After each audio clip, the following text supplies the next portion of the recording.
Graça e paz, meus queridos, boa noite. Quero deixar um texto aqui para a nossa meditação, daquelas coisas que nos importam ser lembradas, nosso Mestre nos deixou.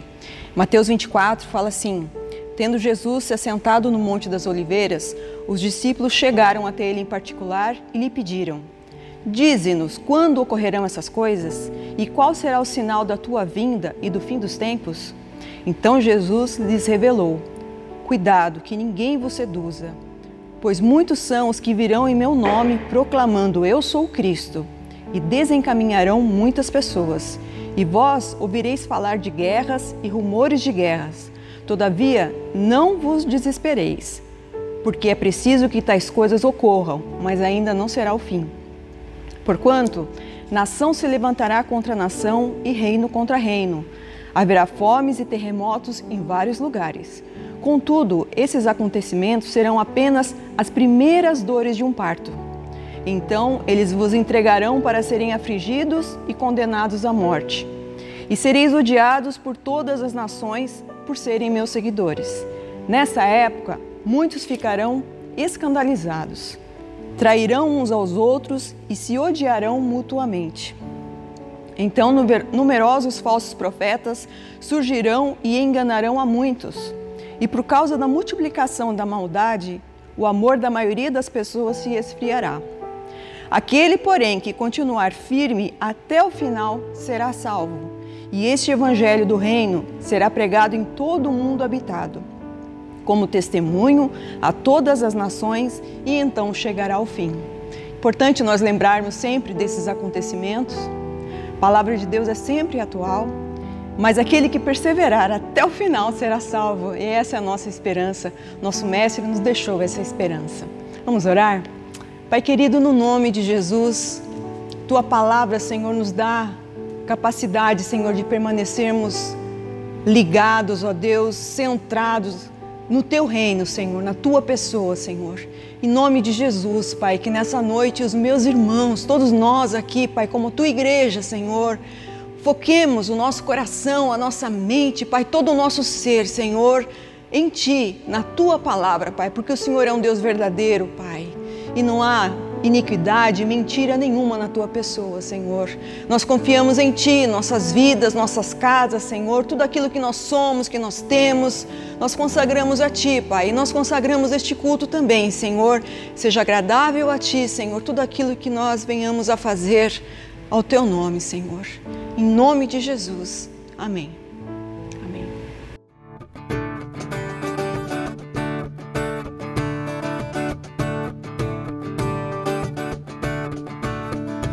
Bênção e honra, glória e poder sejam ao eterno Deus. Céus, mar e terra, criação Tua, prostrem-se diante de Deus. Bênção e honra, glória e poder sejam ao eterno Deus. Céus, mar e terra, criação Tua, e prostrem-se diante de Deus. Toda língua confessará Tua glória, todo joelho se dobrará ao Teu trono, és exaltado, ó Deus, e o Teu reino jamais passará, ó eterno Deus.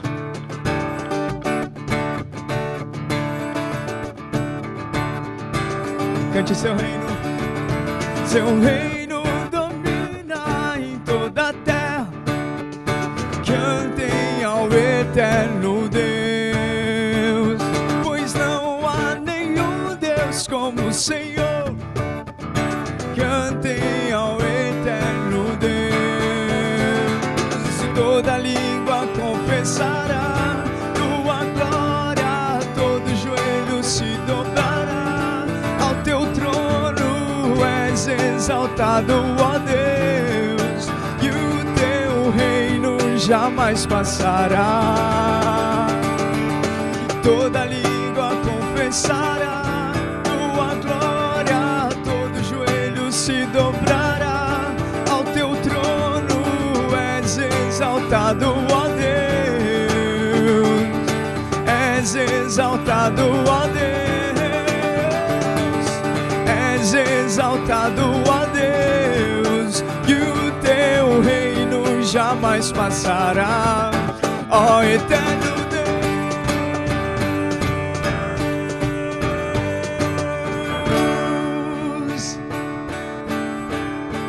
Ó eterno Deus.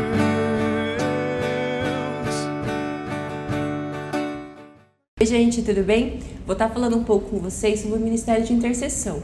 O que seria? Esse ministério ele é formado por pessoas que estão dispostas a estar clamando, a estar orando juntamente com você e por você.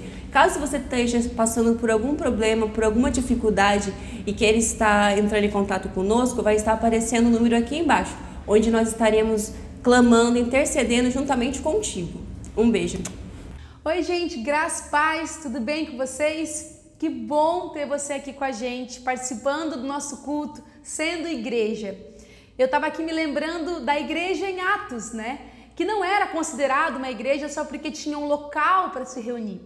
Eles eram considerados igreja porque eles simplesmente eram igreja, faziam o que uma igreja tem que fazer. Eles oravam, partiam pão e a palavra fala logo em seguida que o Senhor ia acrescentando todos os dias os que iam sendo salvos. Se você está assistindo, se você está participando desse culto, é porque o Senhor te acrescentou a essa igreja. Glória a Deus por isso. E se você quer também participar das nossas células virtuais, sem sair da sua casa, mas estando com a igreja, em igreja, é só você mandar uma mensagem para esse número aqui no WhatsApp e você vai ser direcionado a uma célula, tá bom? Continue nos acompanhando. Estamos cheios de programações, Instagram, Facebook, as nossas lives. Vai ser uma bênção para a sua vida e para todos nós. Graça e paz. Na outra reunião eu citei o livro e eu quero mostrar para você porque é um livro que já foi citado em vários cultos e já recomendei várias vezes e vou reforçar aqui. É um livro, não é um livro que fala sobre dízimos e ofertas, é um livro que fala sobre vida abençoada. É outro assunto muito mais amplo do que nós falarmos somente sobre dízimos e ofertas. Recomendo que quem não leu ainda, leia e tenha este livro aqui, porque é muito comum a gente sair emprestando ou compartilhando, mas é importante você ter e grifar. Esse livro nosso está todo grifado. E é desse livro aqui que o autor aqui, o Robert Morris, ele fala sobre a diferença, uma definição sobre o que é bênção e maldição. Então ele diz assim, bênção é você ter uma força sobrenatural que trabalha em seu benefício. E maldição é o inverso, ter uma força também sobrenatural, mas que trabalha para te atrapalhar. Então, partindo desse princípio, ele cita 4 passagens ali em Deuteronômio que falam sobre bênção. Essa, citei num outro culto, o capítulo 14, e essa é impressionante porque ele cita várias vezes o desejo que Deus tem de abençoar. E lembrando que o desejo de Deus abençoar é fazer com que uma força sobrenatural esteja trabalhando em seu benefício, em seu favor. E aqui neste capítulo 15, que ele fala sobre o pobre, necessitado, a viúva, o estrangeiro, aquelas pessoas que estão em condição fragilizada, como eles devem ser amparados por meio de ofertas. É impressionante isso. E ele fala assim, no capítulo 15, no versículo 10, ele diz assim, livremente lhes darás e não seja maligno o seu coração. E eu conferi aqui, esse que ele fala de ser um coração maligno, é que na hora de dar o dízimo treme, fica com medo. E ele fala que não deve ser esse o sentimento. Paulo fala sobre isso, né?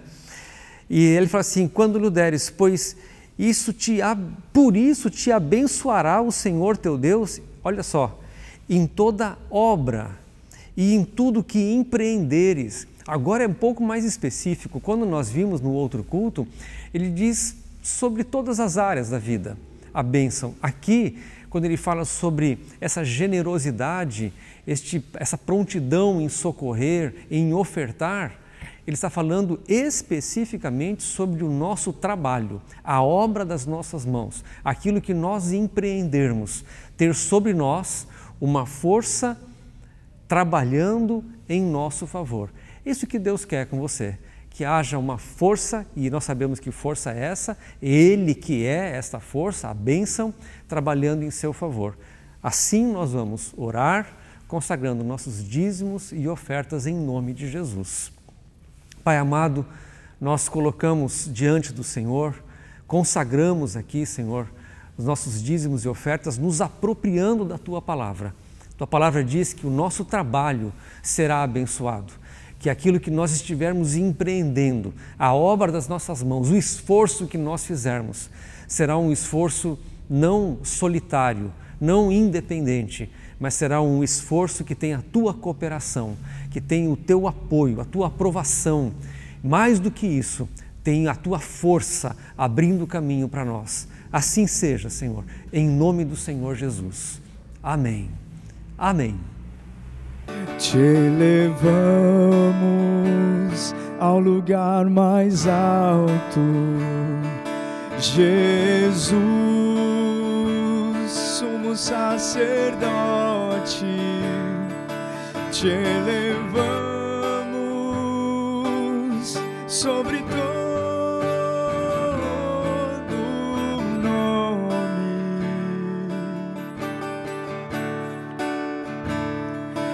Em adoração rendemos-nos a Ti. Te elevamos, cante isso. Te elevamos ao lugar mais alto, Jesus, sumo sacerdote. Te elevamos sobre todo nome.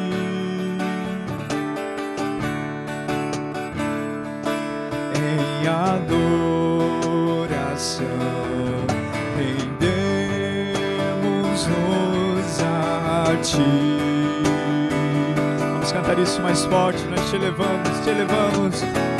Te elevamos ao lugar mais alto, Jesus, sumo sacerdote. Te elevamos sobre todo nome.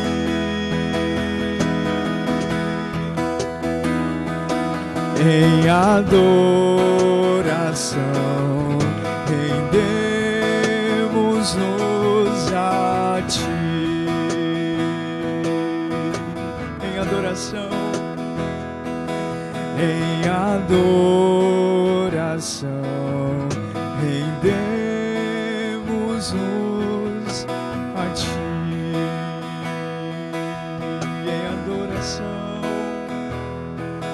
Em adoração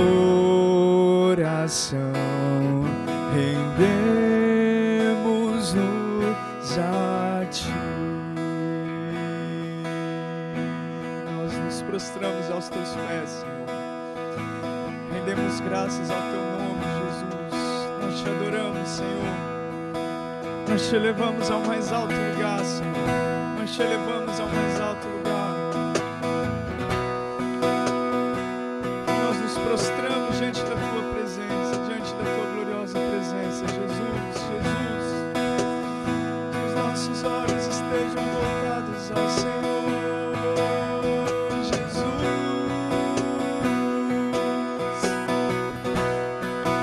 Jesus, o Rei dos Reis, nós Te exaltamos,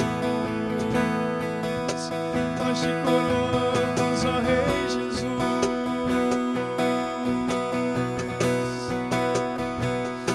Os reinos se abalam, os povos se curvam, as bocas se abrem, as mãos se levantam para dizer que tu és o Rei, para dizer que tu és o Senhor.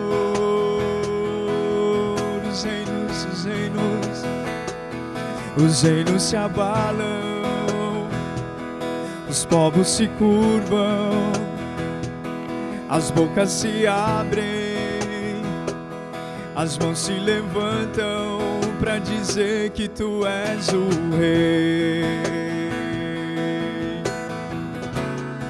para dizer que tu és o Senhor,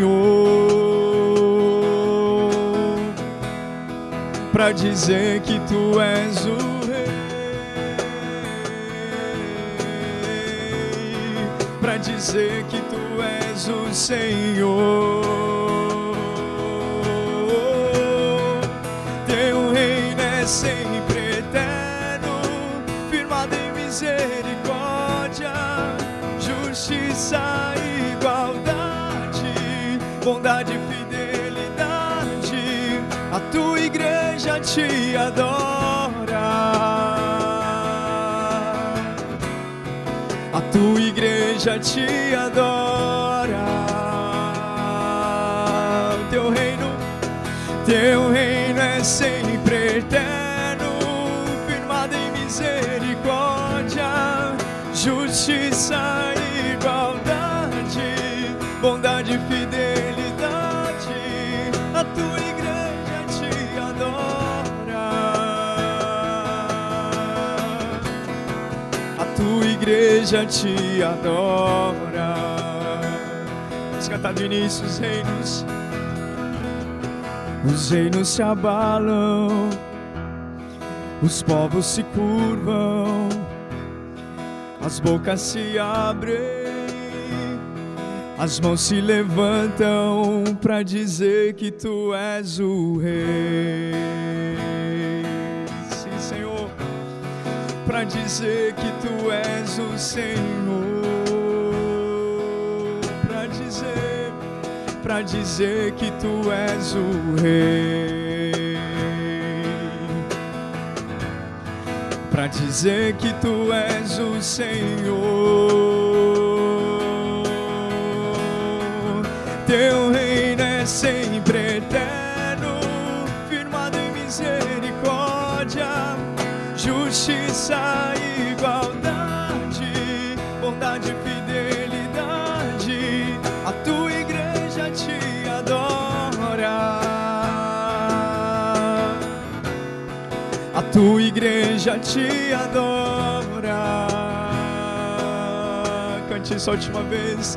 Teu reino é sempre eterno, firmado em misericórdia, justiça e igualdade, bondade e fidelidade. A tua igreja te adora, a tua igreja te adora. A tua igreja te adora, sim, Rei. A tua igreja te adora. Que em todo lugar, Senhor, que em todo lugar, Senhor, a igreja se prostre diante da tua presença, se lance diante dos teus pés, Senhor. Que nós te amamos, eu te amo, Senhor. Que teu nome seja exaltado, que teu nome seja elevado ao mais alto lugar, Jesus. Aleluia, que assim seja, Senhor. Em nome de Jesus, em nome de Jesus. Amém, amém. Graça e paz, pessoal. Boa noite. Vamos de novo, em nome de Jesus, colocar nossa vida diante do Senhor, diante da sua palavra, diante da sua vontade, e que isso seja explosivo no seu coração. Aliás, nossa expectativa sempre que nos colocamos diante da palavra de Deus, lembra que é a palavra que fez tudo ser criado, a palavra do seu poder. Então, que em nome do Senhor Jesus, nesses dias turbulentos, tenebrosos, as expectativas, que a palavra de Deus traga também a calmaria, o refrigério para todos os nossos corações. Queria orar junto com vocês, em nome de Jesus. Pai querido, que Teu Espírito Santo conduza, Senhor, nossa mente, nossos pensamentos, conduza nosso coração, nossas emoções e sentimentos, e que toda a nossa vida, Senhor, seja guiada pelo Teu Espírito Santo, de tal forma que nós estejamos a cada dia, a cada minuto da nossa vida, glorificando ao Senhor. Queremos viver para a Tua glória, Senhor, em nome do Senhor Jesus. Amém. Amém. Semana passada, e aliás por 4 semanas, se não me engano, nós viemos estudando a história de Ruth. A história de Ruth com Boaz, na verdade, é a história de uma pessoa perdida, considerada inimiga de Deus e trazida agora para dentro da casa do Senhor. Nós vimos ali o paralelo, é muito claro. E citei muitas vezes o livro de Efésios, enquanto a gente vinha estudando essas semanas, essa trajetória de perdidos sendo salvos, de inimigos sendo tornados em amigos de Deus, de trevas para luz, de lugares desertos, áridos, para os campos de Boaz, para a casa de Boaz, o lugar da fartura, da prosperidade, da proteção, do socorro, a aliança, tudo aquilo que está prometido. Eu queria ver com vocês um pouquinho disso que está aqui no livro de Efésios, porque quando a gente para ler Efésios com calma, você vai ver que Paulo tem uma ênfase ali, que ele até de uma certa forma se alegra com isso, porque ele fala do mistério. Ele repete 5 vezes essa expressão, o mistério. E é interessante no capítulo 3 que ele começa falando, já é a 2ª ou 3ª menção que ele faz da palavra mistério, e ele fala assim: por esta causa eu, Paulo, sou prisioneiro de Cristo Jesus, por amor de vós gentios, os perdidos, longe da aliança de Deus, se é que tendes ouvido a respeito da dispensação da graça de Deus a mim confiada para vós outros. Ele era pregador aos gentios. E ele fala assim, versículo 3, pois segundo uma revelação me foi dado conhecer o mistério, conforme escrevi há pouco resumidamente. E é interessante, ele repete de novo, pelo que, quando ledes, podeis compreender o meu discernimento do mistério de Cristo. Então, ele fala deste mistério. A carta aos Efésios é a carta da revelação deste mistério.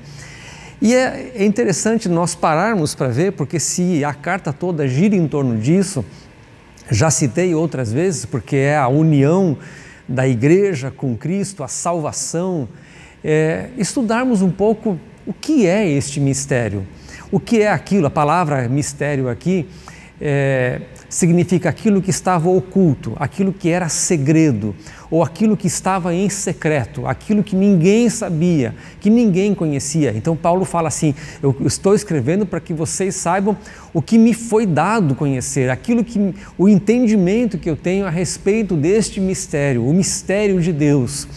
E agora ele fala que nós seremos os proclamadores deste mistério. Eu já vou chegar lá, mas para chegarmos aí nessa questão desse mistério, Paulo, quando começa a falar disso, ele fala que o mistério era o desejo de Deus, ou a vontade de Deus.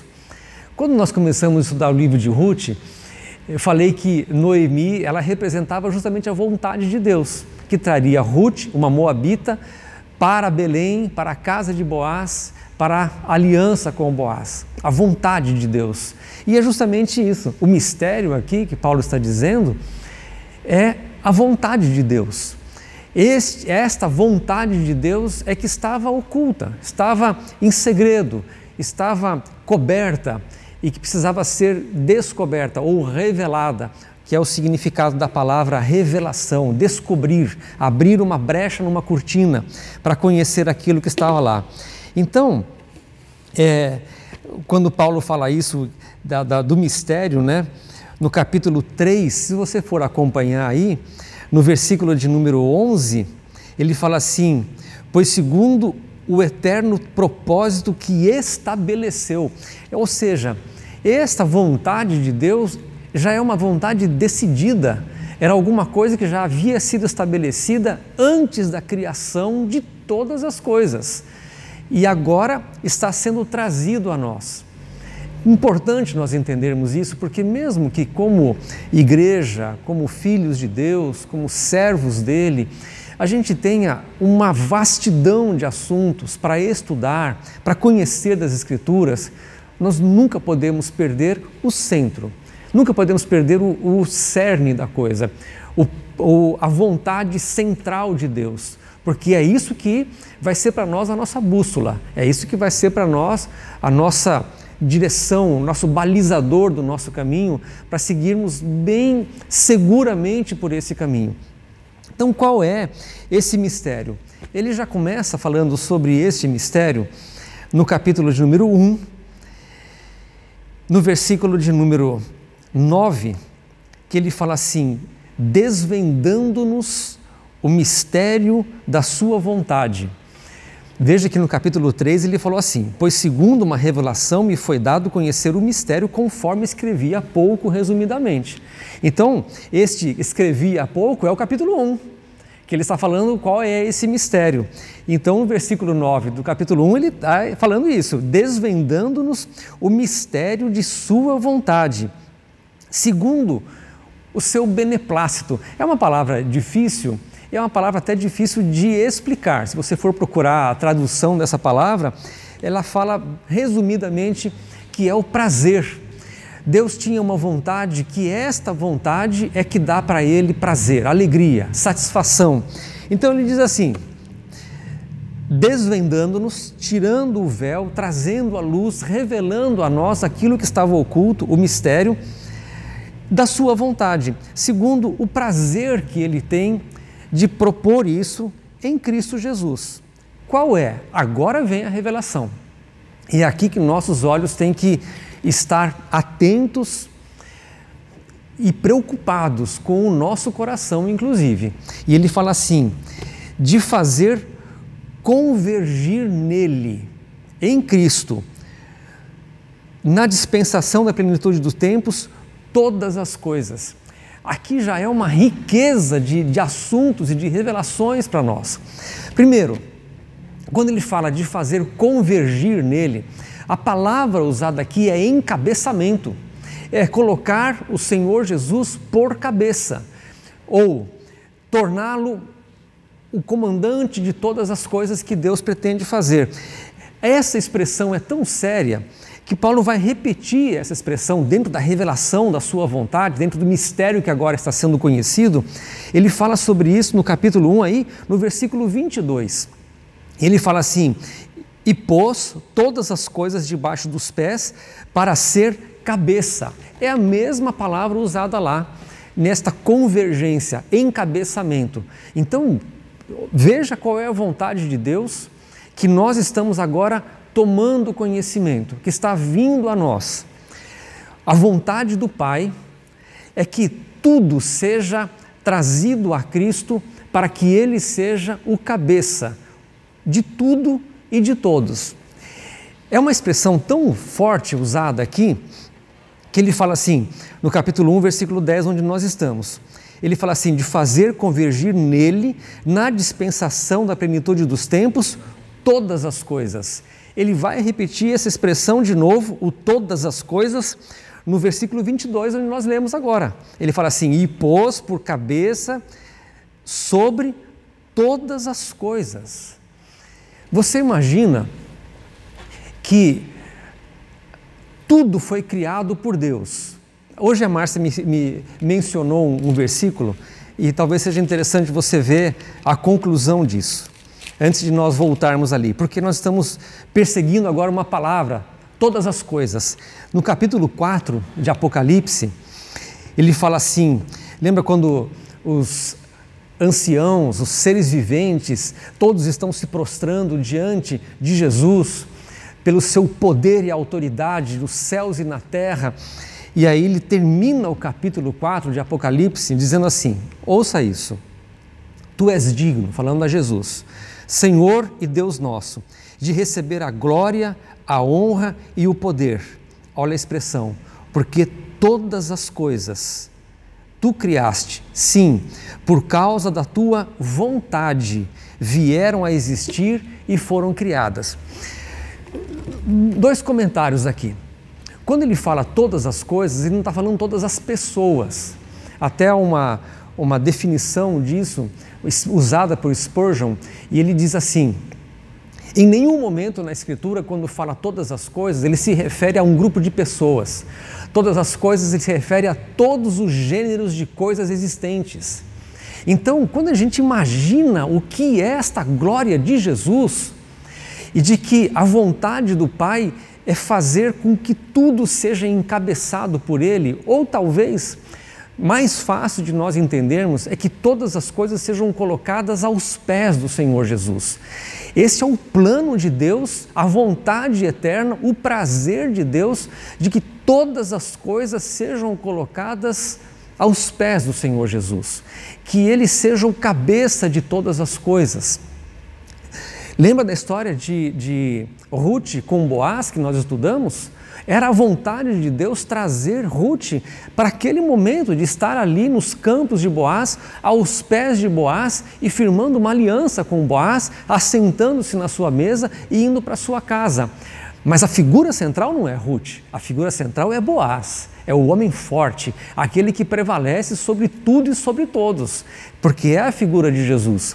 E quando nós lemos lá em Apocalipse, que ele fala assim, porque criaste todas as coisas, ele está devolvendo ao Senhor Jesus toda a criação, todas as coisas, nós estamos nisso, ele é a figura central. Essa revelação, Paulo estava tendo essa revelação, estava ficando fascinado com isso, dizendo, quero comunicar isso a vocês, quero que vocês saibam o que me foi revelado, o entendimento que eu tenho a respeito do mistério de Deus, da vontade de Deus sendo revelada agora. E quando ele fala lá, sim, por tua vontade vieram a existir e foram criadas, é tão bonito de estudar essa palavra, as coisas todas criadas por tua vontade, porque é daí que vem a palavra universo. O universo significa uma versão ou uma só vontade. A vontade de Deus, Ele por sua vontade criou todas as coisas. Ele por sua vontade vai colocar todas as coisas nas mãos do Senhor Jesus. Eu, você e todas as coisas, sejam anjos, principados, potestades, céus, terra, tudo sendo colocado aos pés de Jesus. É a vontade de Deus. Que coisa! Quando nós pensamos que nós podemos lutar contra a vontade de Deus, resistir contra a vontade de Deus, de que Ele vai levar a este propósito, é a glória dEle. Quando nós chegamos aí no capítulo 1, que é onde o Paulo fala que ele escreveu sobre isso resumidamente, ele fala assim, versículo 19, e qual a suprema grandeza do seu poder para com os que cremos, segundo a eficácia da força do seu poder. Que bonito! O qual exerceu ele em Cristo, ressuscitando-o dentre os mortos, fazendo-o sentar à sua direita, nos lugares celestiais, acima de todo principado e potestade, e poder e domínio, e de todo nome que se possa referir, não só no presente século, mas também no vindouro. E pôs todas as coisas. Como essa expressão é forte, é um absoluto, é uma supremacia, uma soberania sobre toda a criação, sobre todos os vírus, sobre todos os animais, sobre toda a humanidade, sobre todo o universo criado por Ele. Todas as coisas debaixo dos seus pés e para ser o cabeça sobre todas as coisas. Que coisa impressionante! Imaginar que nós como igreja, como povo de Deus, vamos conhecendo a cada dia o seu domínio, poder e autoridade e vamos nos colocando debaixo deste governo de Jesus, sabendo que esta é a vontade do Pai e que nós não estamos lutando contra essa vontade, muito pelo contrário, nós estamos nos rendendo, nós estamos nos curvando diante dessa vontade. E Ele está dizendo que a glória de Jesus, que enche a minha vida, que enche a sua vida, que enche a igreja, essa glória de Jesus, haverá um dia que pela vontade de Deus, não haverá um canto do universo, não é nem da minha casa, não haverá um canto do universo que não seja cheio da glória de Jesus. Quando Paulo fala sobre a glória de Jesus, lá em Colossenses, eu não me lembro o capítulo e versículo, mas é interessante porque ele fala assim, que nós somos agora a cada dia fortalecidos e consolados, se não me engano, pela força da sua glória. É uma coisa gigantesca, não é somente a glória dele, mas a força que há na sua glória. A força dessa glória um dia vai encher tudo e vai encher todos, estará em todos os lugares, céus e terra, todos conhecerão a glória de Jesus. Então, quando nós vemos aí no capítulo de número 1 ainda, versículo 23, chegando talvez assim na melhor parte para a gente, porque ele diz assim, veja aí, cabeça, autoridade, sobre tudo e sobre todos, e ele diz assim, a qual, falando da igreja, é o seu corpo, a plenitude de quem? Daquele que a tudo enche em todas as coisas. De novo a expressão todas as coisas. É um absoluto. Ele vai encher com a sua glória todas as coisas. E hoje, neste momento, nós estamos aqui nesse prenúncio do que é ser cheio. Ele repete isso de novo. Veja na sua Bíblia, no capítulo 4, versículo 10, ele diz assim, aquele que desceu, Jesus, aquele que desceu é também o mesmo que subiu acima de todos os céus. Ele não fala todas as coisas agora, mas ele está se referindo à ascensão de Jesus e ele fala de todos os céus. Lembra que Paulo fala que ele foi arrebatado ao terceiro céu e viu coisas que a expressão humana não pode revelar. Coisas inefáveis, ele diz ali, a expressão que ele usa. Ao terceiro céu, porque no entendimento do judeu, são 3 céus. O primeiro céu é esta atmosfera que nós respiramos, o céu que está sobre nossas cabeças. O segundo céu é esse do universo, criado por Deus. O terceiro céu é o céu dos céus, é a presença imediata de Deus, o lugar do seu trono. Então, Paulo está dizendo assim, os discípulos lá em Atos, quando eles falam que viram Jesus sendo assunto aos céus e ocultado pelas nuvens, e aparece aquele anjo, que fala, varões, irmãos, o que vocês estão olhando? Este que subiu e que foi recebido nas alturas, é o mesmo que descerá, que virá.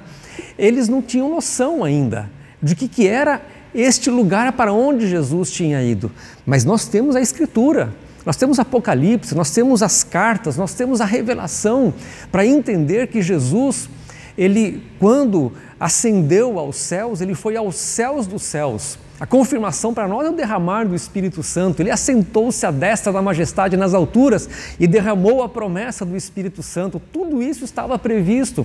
Então ele está lá na presença imediata de Deus, reinando e recebendo tudo aquilo que o Pai agora está fazendo convergir nele, tornando-o cabeça, do qual nós já estamos lá.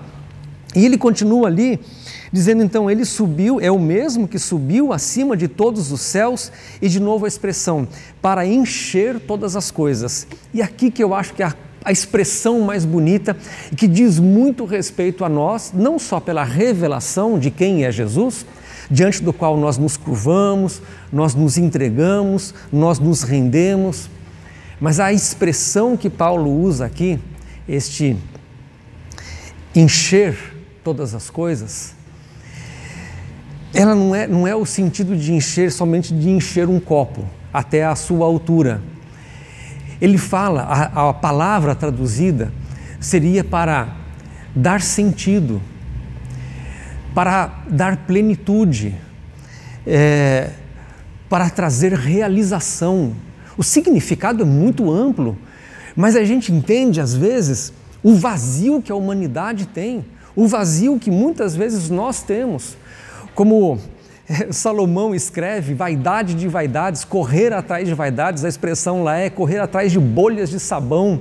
Muitas vezes nós somos assim, estamos correndo atrás de coisas e há uma sensação de uma falta de alguma coisa, há uma sensação de um vazio interior, uma sensação de que alguma coisa não está plena, não está completa, não está satisfeita, de que não há realização.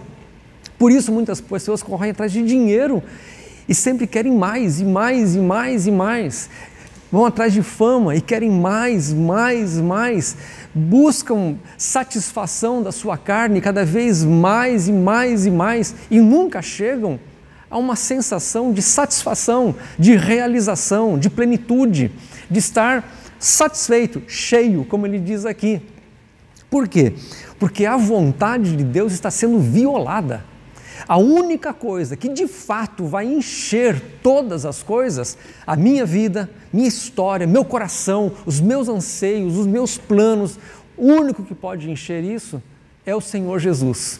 Essa é a sensação de quando nós nos rendemos, quando nós nos curvamos diante dele e entregamos a nossa vida. A sensação de que alguma coisa preencheu, alguma coisa encaixou, parece que tudo faz sentido.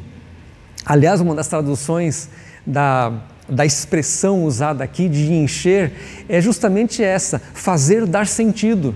Quer um sentido para a sua vida? É Jesus. Uma realização para a vida? É Jesus. Resolver o vazio interior? É Jesus. É inexplicável como que funciona isso. Mas é um mistério, é isso que o Paulo repete então 5 vezes.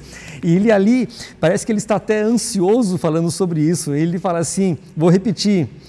Segundo uma revelação me foi dado conhecer o mistério, segundo escrevi há pouco resumidamente, pelo que quando ledes podeis compreender o meu discernimento do mistério de Cristo. Você sabe que esse mistério não é um mistério intelectual, não é alguma coisa que nós lemos, estudamos e dizemos, então agora eu já entendi, eu já recebi o mistério de Deus. Esse culto vai terminar num vazio, se ficarmos somente no intelectual. Cristo é alguma coisa para ser experimentada. Paulo aos Romanos ele fala justamente sobre isso, sobre experimentar. É como se fosse degustar, sentir o que é isso. É uma experiência que não fica só no intelecto, ela invade o coração. Como que isso acontece? Ele mesmo fala aqui no capítulo 2, porque ele está falando do mistério de Deus, que é tornar Jesus o centro de todas as coisas e fazer com que Ele seja aquele que dá sentido a todas as coisas, com que Jesus seja aquele que dá realização para todas as pessoas, aquele que faz com que todos se sintam plenos, satisfeitos, realizados, independente das circunstâncias. Mas no capítulo 2 ele diz assim, Ele vos deu vida, porque essa satisfação, essa realização, essa plenitude, agora será traduzida por vida. Jesus falou assim, eu vim para que tenhais vida e a tenhais em abundância. É essa vida de Jesus. E então Paulo fala, Ele vos deu vida estando vós mortos nos vossos delitos e pecados. Aqui está o problema. Por que nós não recebemos a plenitude então? Por que nós não somos cheios então? Por que nós não somos satisfeitos? Por que não há em nós essa sensação de realização, de que a nossa vida agora tem sentido, que agora eu não quero mais me matar, eu não quero mais trocar meu cônjuge para ver se com outro cônjuge eu encontro realização? Por que agora eu não quero mais dinheiro e mais dinheiro para ver se isso me traz realização? Porque agora eu encontrei sentido na vida, o que impede é o pecado. Então Paulo fala assim, estando vós mortos em vossos delitos e pecados, nos quais andastes outrora segundo o curso deste mundo, segundo o príncipe da potestade do ar, do espírito que agora atua nos filhos da desobediência, entre os quais todos nós, que coisa! Ele ali fala sobre todas as coisas, agora ele personifica. Nós éramos assim, andávamos outrora segundo as inclinações da nossa carne, fazendo a vontade da carne e dos pensamentos, éramos por natureza filhos da ira, como também os demais. andávamos segundo a nossa vontade. Há um choque aqui. A vontade de Deus com a minha vontade. E Paulo diz, quando nós andamos na nossa vontade, nós nos opomos a Deus, resistimos à vontade dEle. E a vontade dEle é que o Senhor Jesus seja o centro, que todas as coisas estejam rendidas aos seus pés. Todas as coisas, inclui todas as pessoas, mas chegará um tempo em que todas as coisas também estarão rendidas aos pés dele. É a vontade do Pai, é a vontade de Deus. E ele fala assim, mas nós andávamos segundo a nossa vontade. Versículo 4, graça sendo derramada, mas Deus, sendo rico em misericórdia, por causa do grande amor com que nos amou, e estando nós mortos em nossos delitos, nos deu vida juntamente com Cristo, pela graça sois salvos, e assim vai. A obra da cruz. O que foi a obra da cruz então? O Senhor encontrando inimigos, estrangeiros, gente amaldiçoada, gente que andava segundo a sua própria vontade. Numa outra expressão ele fala desgarrados, como ovelhas que não têm pastor, mas agora chegando perto, se aproximando dele. Ruth e Boaz, aquela história da trajetória dela se aproximando dos campos de Boaz e terminando na casa de Boaz. Que coisa incrível, é a nossa história. Então, no versículo de número 11, aí do capítulo 2, na continuação, ele traz a memória dizendo, portanto, lembrai-vos de que outrora vós, gentios na carne, chamados incircuncisão por aqueles que se titulam circuncisos na carne por mãos humanas, que naquele tempo estáveis sem Cristo, separados da comunidade de Israel, estranhos às alianças da promessa, não tendo esperança e sem Deus no mundo. Mas agora, em Cristo Jesus, vós que antes estáveis longe, terras estranhas, mundo alheios, chegastes perto. Agora, o versículo 13 aí, né? Nós estamos, mas agora em Cristo Jesus, vós que antes estáveis longe, fostes aproximados pelo sangue de Cristo. A vontade do Pai, fazer convergir em Cristo todas as coisas. Isso de trazer para Jesus é uma história tão antiga. Se você for olhar, Deus tirando o povo da terra da escravidão e levando até Canaã. Traçamos essa história, a história de Ruth até Boaz é essa história, a história dos reis, juízes, tudo aquilo nós vemos um povo longe sendo trazido para perto, como isso se repete. Eu não sei se o seu coração está longe, mas entenda que a vontade de Deus é trazer você para perto, é aproximar. E o que está impedindo isso, a única coisa, é o pecado. O pecado é que nos separa de Deus. E o Senhor Jesus é o que resolveu o problema do pecado.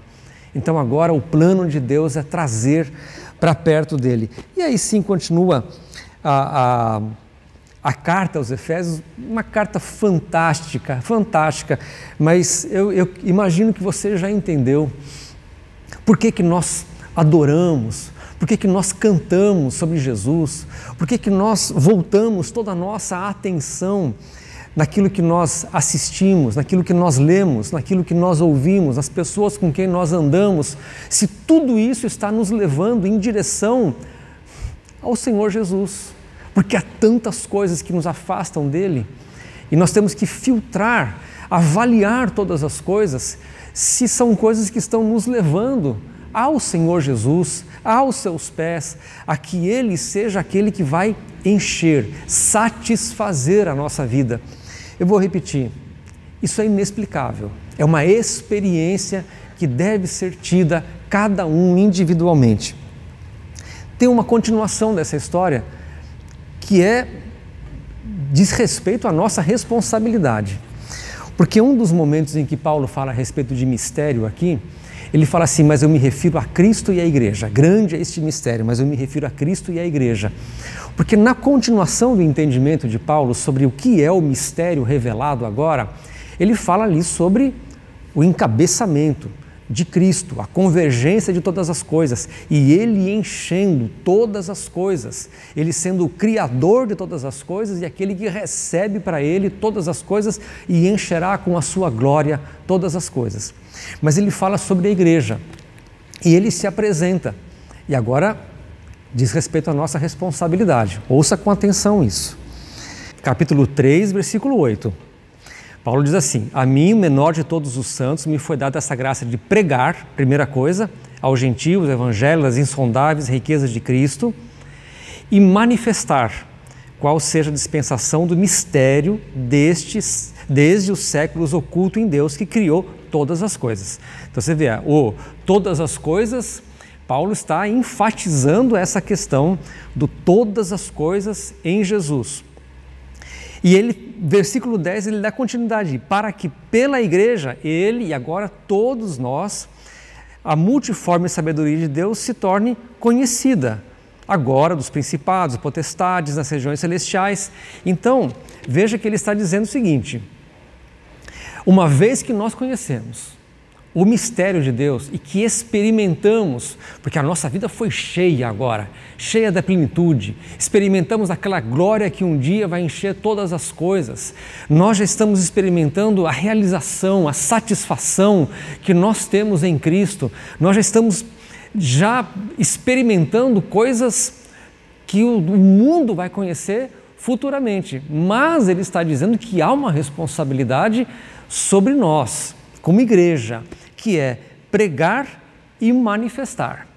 Pregar é proclamar, anunciar, é ser como um arauto, levantar a voz e anunciar alguma coisa, e manifestar, porque só falar não vai resolver. É necessário que a nossa vida manifeste aquilo que nós cremos. Como a Bíblia fala sobre isso, né? Que não é somente palavras, mas é obras, aquilo que nós fazemos porque nós cremos. Então, ele continua ali dizendo assim, versículo 11: segundo o eterno propósito que estabeleceu em Cristo Jesus, nosso Senhor, pelo qual temos ousadia e acesso, confiança, mediante a fé nele. Versículo 13, que eu quero que você preste atenção. Portanto, vos peço que não desfaleçais nas minhas tribulações por vós. Quais minhas tribulações? Pregar e manifestar. E ele fala assim: pois nisso está a vossa glória. Ele está dizendo o seguinte: a nossa glória, ela está condicionada a pregar e anunciar, manifestar, pregar e manifestar este mistério. Ou seja, quando nós estamos fazendo a vontade de Deus, não somente nós estamos indo ao Senhor Jesus, estávamos longe, agora fomos trazidos para perto, nos aproximamos dele, éramos inimigos, agora somos amigos, éramos vazios, andávamos em trevas, desgarrados, mas agora nós temos pastor, estamos cheios, plenitude, estávamos inimigos, agora somos amigos, tornados agora por causa de Jesus, filhos, nossos pecados estão perdoados, mas não para por aí. Ele diz que a nossa glória está justamente no pregar e manifestar. Então aquilo que eu recebi, aquilo que aconteceu comigo, eu tenho a responsabilidade, faz parte da minha realização, levar a outras pessoas a glória de Jesus. Uma vez eu vi uma comparação, aliás, Paulo fala sobre isso numa de suas cartas, mas é bom para nós olharmos assim. A lua em si, ela não tem brilho nenhum. Se a lua não tiver o sol incidindo sobre ela, nós nem a vemos, ela fica em trevas. Agora, quando o sol está iluminando a lua, então nós vemos a sua beleza, nós vemos a sua glória. O que Paulo está dizendo aqui é exatamente isso. Se a igreja não prega e não manifesta, ela não tem glória, ela está escondida, ela está em trevas, ela está escondida, mas agora, se a glória de Cristo está iluminando a igreja, então nós resplandecemos, como ele mesmo fala, como luzeiros neste mundo. Então, porque a luz é dele, nós somente refletimos essa luz. Que desafio para nós? 2 desafios. Um é sujeitarmos a nossa vontade totalmente ao Senhor Jesus e experimentarmos o que é Ele nos encher da sua glória, seu Espírito, sua palavra, a revelação, suas consolações, o perdão dos pecados, o profundo arrependimento, a mudança de vida, a satisfação na vida, a alegria de viver, as coisas que nós experimentamos com Jesus. E do outro lado, a nossa segunda experiência, vamos dizer, é aquilo que nós recebemos, também nós anunciamos. Aquilo que um dia fizeram conosco de nos trazer ao Senhor Jesus, agora nós fazemos com outras pessoas. Nisso está a nossa glória, em sermos estes anunciadores. Isso é um desafio para nós.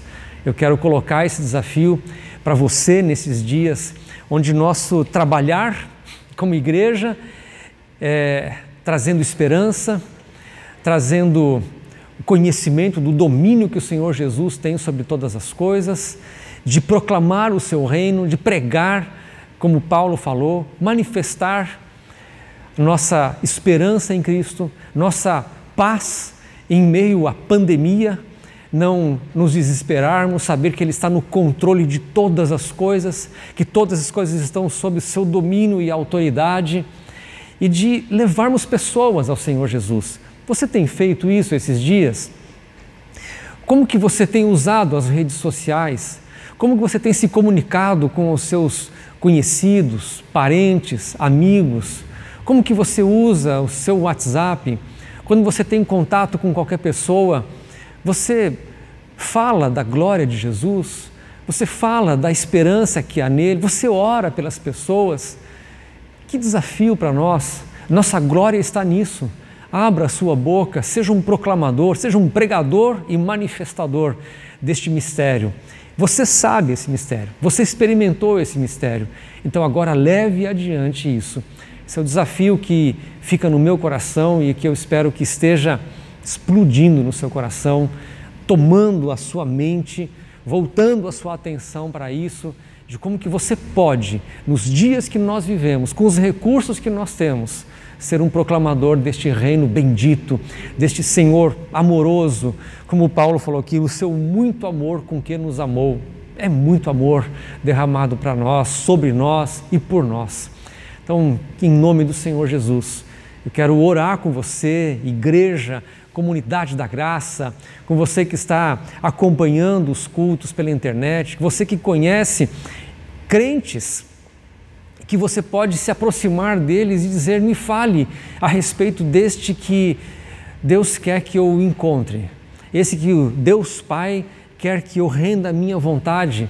Fale do seu vazio, fale da sua decepção interior, da sua insatisfação com a vida, porque a expressão ali é fenomenal, esse encher todas as coisas, a sua realização está aí diante de você. Assim seja em nome de Jesus. Quero orar junto com vocês, colocar isto que nós estudamos e meditamos aqui e que o Espírito Santo nos dê o entendimento necessário para todas as coisas, em nome de Jesus. Pai querido, que Teu Espírito Santo não somente fale conosco, mas fale através de nós. Eu quero colocar a oração dessas duas lentes, dessas duas óticas.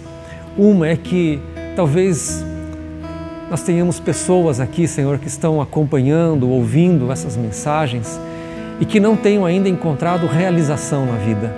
Ainda estão correndo atrás do vento, correndo atrás de bolhas, correndo atrás de coisas que não podem, jamais poderão dar realização, satisfação, alegria.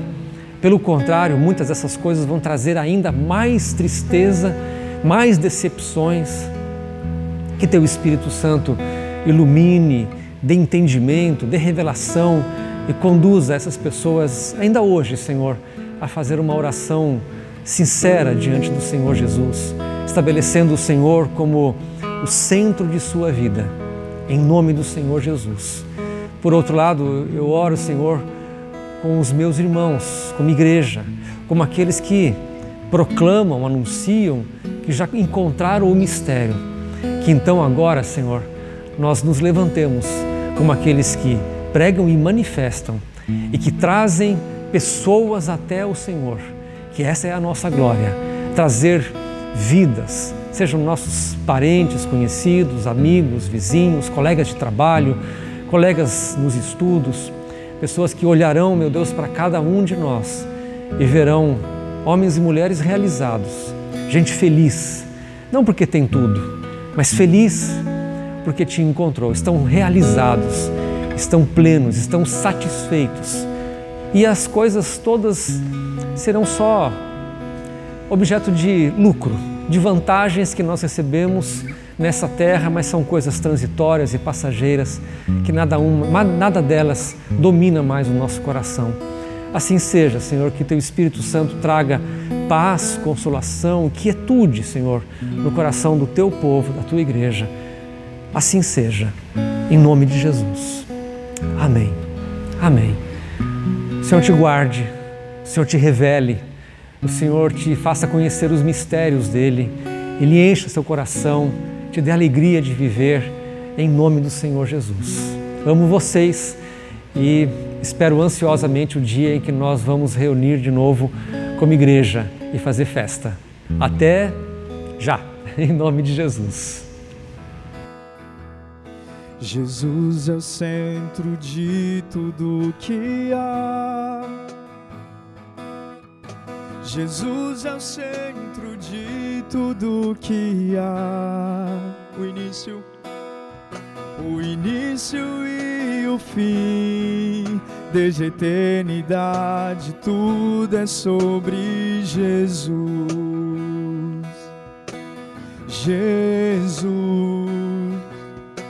Jesus é o centro de todo o meu ser. Jesus é o centro de todo o meu ser. Meu início, meio e fim, que eu viva sempre para Ti, meu Jesus. Jesus, nada mais importa.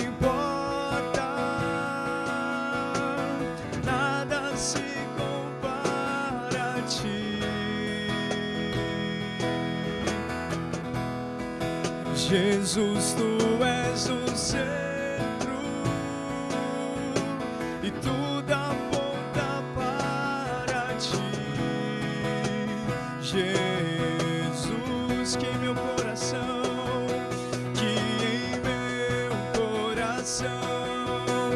Cristo seja o centro e todo o meu ser mostre quem Tu és. Em meu coração, Cristo seja o centro em todo o meu ser, mostre quem Tu és. Jesus é o centro de Sua igreja. Jesus é o centro de Sua igreja. Um dia Ele virá, como igreja eu vou me encontrar com Jesus. Jesus é o centro, Jesus é o centro de Sua igreja. Jesus é o centro de Sua igreja. Um dia Ele virá, um dia Ele virá, como igreja eu vou me encontrar com Jesus. Jesus,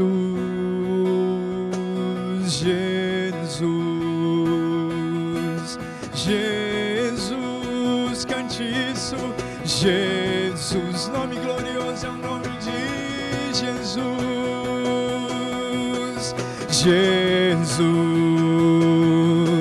Jesus, vem Jesus, vem Jesus, Maranata, ora vem Senhor Jesus, vem Jesus, vem Jesus, vem Jesus, Maranata, ora vem Senhor Jesus. Cante isso a última vez, vem. E vem Jesus, vem Jesus,